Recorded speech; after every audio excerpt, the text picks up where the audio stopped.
लुटेरी बीवी। नीता का परिवार उसकी शादी कराना चाहता है, पर नीता को अपने बॉयफ्रेंड से ही शादी करनी होती है, जिसके लिए परिवार तैयार नहीं होता। इन्हीं सब उलझनों के बीच नीता के पापा उसकी मर्जी के खिलाफ राघव और नीता की शादी करा देते हैं। शादी ਤਾਂ ਤੁਸੀਂ ਮੇਰੀ ਕਰਾ ਦਿੱਤਾ, ਹੁਣ मैं भी देख दिया ए परिवार खुश किवें रहंदा है। अपने गुस्से के चलते नीता शादी के अगले ही दिन से परिवार में सबको उल्टे जवाब देना, किसी की कोई बात ना सुनना और अपने मन मुताबिक रहना शुरू कर देती है, जिससे घर में सबको दिक्कत होती है, लेकिन नीता को कोई कुछ नहीं बोलता। एक दिन सास नीता के पास आती है। बहू की गल, तुसी किवें नाल या किसी गल से नाराज हो? तुहानू मेरी फिक्र करन दी कोई लोड़ नहीं, मैं ठीक हाँ। ऐसा बोल नीता वहां से चली जाती है, पर सास की बात उसके मन में रह जाती है। शादी के अगले दिन से ही मैं सब दे नाल किन्ना औखा भी है किता, फिर भी आप मेरे तो इन्ने प्यार नाल गल किवें कर सकदी आ। मां नू नफरत करनी नहीं आउंदी, ऐस करके वो सोचती आ कि एक ना एक दिन तुम्हारा गुस्सा भी खत्म हो जाऊगा। यह कदे नहीं हो सकता।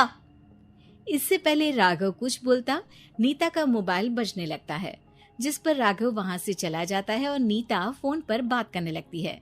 जिसके बाद अगले दिन से नीता की जैसे ही आत्मा बदल गई हो, वो बिना किसी के बोले घर के सारे काम कर देती है।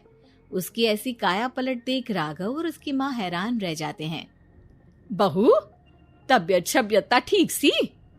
तबियत छड्डो मां, मैनू लगदा इसदा दिमाग हिल गया। ए तुसी दोनों की गल करी जांदे हो? मैं ठीक आ ते मेरा दिमाग भी। बस आज रियलाइज हो गया कि मैं अपने गुस्से विच कितना प्यारा परिवार ठुकरा रही सी। नीता की बात सुनकर सब बहुत खुश होते हैं और अब नीता सास की सेवा से लेकर पति की हर बात मानने लगती है, जिसकी वजह से कुछ ही समय में घर की सारी भाग दौड़ उसके हाथों में आ जाती है। उसी के साथ सास और राघव भी हर काम के लिए नीता पर ही डिपेंड हो जाते हैं। नीता मेरा लैपटॉप किथे आ? बहू मेरी दवाइयां। अब नीता अच्छी पत्नी और सर्वगुण संपन्न बहू बन गई होती है और इसी तरह विश्वास जीतते हुए एक दिन तिजोरी की चाबियां भी उसके हाथ में आ जाती है। ऐ हुई ना गल, हुन आएगा जिंदगी विच स्वाद। तिजोरी की चाबियां हाथ में आती ही नीता एक रात सास और पति के सोते ही सारे गहने और कैश लेकर घर छोड़ अपने बॉयफ्रेंड के पास चली जाती है। रवि मैं आ गई, अब सानू कोई अलग नहीं कर सकता। ते वेख मैं सारी ज्वेलरी ते कैश भी साथ ले आई। नीता की ये बात सुनकर रवि खुश हो जाता है और वो दोनों साथ रहने लगते हैं, जिसमें नीता पूरा समय काम करती है तो रवि उसके लाए पैसों पर ऐश करता रहता है। मैं तेरे तो प्यार कर दिया ता करके ससुराल छड़ाई, और एक तू आ जो पैसों दे आगे कुछ भी नहीं देखदा।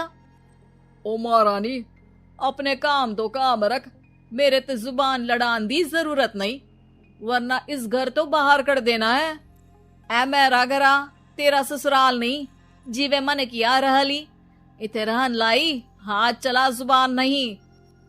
रवि की बातें सुन नीता के सिर पर जैसे आसमान ही टूट जाता है। एक तेरे करके मैंने अपने मां पियो नाल उस भले चंगे ससुराल नु भी धोखा दिता ते तू छड्ड परे, मेरी ही गलती आ जे अखा उत्थे तेरे प्यार दा पर्दा डाल उस दिन फोन ते तेरी गल्ला विच आ गई। जे नहीं आउंदी ता आज खुशी नाल उथे ही बैठी होनी सी। ए भाषण उन्ना दियो जिससे इसका फर्क पड़े, मेरे कॉल नौटंकी नहीं। रवि वहां से चला जाता है और नीता रोती पछताती वहीं बैठ जाती है। हाय रब्बा, ए मैं की कर दिता, उस घर विच भी वापस नहीं जा सकती। एक ता घर छोड़ा नाल चोरी भी की, कोई मेहणु माफ नहीं करूंगा। घर कैसे वापस जाए इसी डर से नीता रवि का घर छोड़ नहीं सकती। इसी तरह दिन बीतते हैं और उन्हीं के साथ हालात बद से बदतर होते जाते हैं।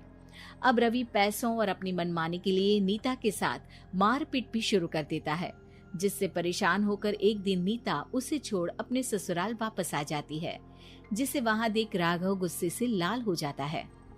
हूं थे की लेना या हमारी जिंदगी के साथ घर ता तो पहले ही बर्बाद कर गई सी। जान दिया, मेरी गलती माफी लायक नहीं। मैं कमली सी उस ढोंगी नु सच्चा प्यार दे, इस सच्चे प्यार नु बोझ समझती बैठी। मैनू माफ कर दो। जे मेरी नूर रानी समझ गई आ कि उस तो गलती हुई आ, फिर किस बात का रुसना मनाना। केड़ी नूर रानी? रानी बोलन जोगा इसने केड़े झंडे गाड़ दिए? मां याद कर, तेरे घर विच चोरी कर बहू ते पत्नी सब रिश्ते तोड़ भाग गई सी। और फिर की मानता रहिया, गलती हो गई सी। एक गलती ता रब भी माफ कर देता, ते तू और मैं ता सिर्फ इंसान ही आ। माफ कर दे, मैं बोल रही आ, ये दोबारा कदी कोई गलती नहीं करेगी। इसदा नहीं ता मेरा ही भरोसा कर ले। ठीक आ, जिवे तुहानू ठीक लगे, पर इसे बोल दे मेरे कोलो कोई उम्मीद ना रखे।